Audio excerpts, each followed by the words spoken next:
নদী নয়, যেন কাচের উপরে ভাসছে নৌকা। নদীর উপরে নৌকা ভাসছে, অথচ দেখে মনে হবে নৌকা বুঝি স্বচ্ছ কাচের উপর চালানো হচ্ছে। নামি দামি হোটেলের ঝকঝকে সুইমিং পুলেও হয়তো এমন দৃশ্য ফুটিয়ে তোলা সম্ভব হবে না, এতটাই স্বচ্ছ এই নদীর পানি। পানির নিচের পাথর শ্যাওলা দেখা যায় একদম স্পষ্ট।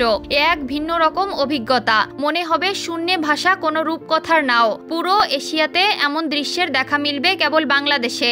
এমন অপরূপ সৌন্দর্যে নিজেদের ভাসিয়ে নিতে জায়গাটিতে পর্যটকদের ভিড় লেগেই থাকে সারা বছরই। জায়গাটির নাম ডাউকি, বাংলাদেশ সীমান্তের কাছে ভারতের মেঘালয় রাজ্যের পূর্ব জয়ন্তিয়া পাহাড়ের এলাকায় অবস্থিত ছোট্ট শহর। শহরটি মেঘালয়ের রাজধানী শিলং শহর থেকে মাত্র 95 কিলোমিটার দূরে। এই শহর দিয়ে বয়ে যাচ্ছে পিয়াইন নামক আশ্চর্য নদী।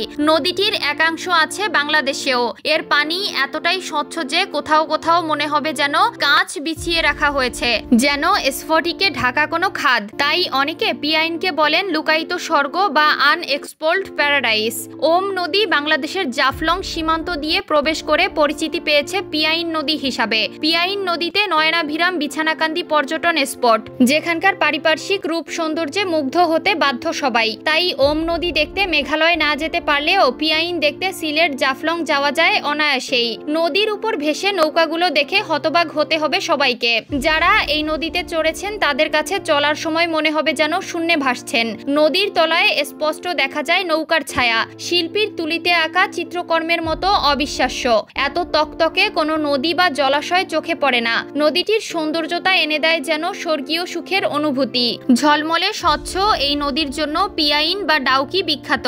এই নদীর সামনে দাঁড়িয়ে ধূসনে জর্জরিত বুড়িগঙ্গা, শীতলক্ষা বা ভারতের গঙ্গাকে নদীর স্বীকৃতি দিতে মন চাইবে না কারো। প্রতিদিন অসংখ্য পর্যটক যায় সেখানে, নৌকায় করে ঘুরে বেড়ায়। মনের আনন্দের স্বচ্ছতার মাঝে লুকিয়ে থাকা তৃপ্তির স্বাদ নেয় তারা। বাংলাদেশে প্রবেশ পথে দুই ভাগে ভাগ হয়ে যায় পিয়াইন নদী। প্রধান শাখা ডাউকি বা জাফলং নামে প্রবাহিত হয়। সিলেট জেলার উত্তরের সংগ্রাম সীমান্তের কাছে সুরমা নদীতে গিয়ে মিশেছে পিয়াইন নদী।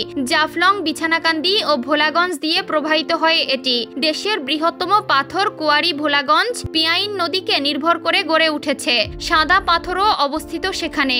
একের ভিতর দুইয়ের স্বাদ নিতে, বাড়তি ঝামেলা থেকে একটা মুক্তি পেতে ভ্রমণ পিপাসুরা তাই ভেসে যান নদীর স্বচ্ছ জলের স্নিগ্ধ আবেশে।